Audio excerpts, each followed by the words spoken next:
Мен Матай орта мектебінің 10-шы сынып оқушысы Рысқали Аружанмын. Мағжан Жұмабаев, қазақ тілі. Күш кеміді, айбынды, туқылады, кеше батыр, бүгін қорқақ бұғады. Ерікке ұмтылған, ұшқыр жаны кісенде, қар суынған, жүрек солғын соғады.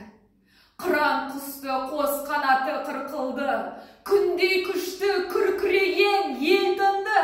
Асқар Алтай, алтын ана есте жоқ, батыр хандар, асқан жандар ұмтылды. Ерлі, елді, бірлі, қайрат бағардың, жауыз тағдыр жойды бәріне бардың. Алтын күннен бағасыз бір белгі бол, нұрлы жұлдыз, бабам тілі сен қалдың. Жарық көрмей жатсаң да ұзақ кең тілім, таза, терең, өткір күшті кең тілім. Тарап кеткен балаларыңды бауырыңа, ақ қолыңмен тарталарсың сен тілім.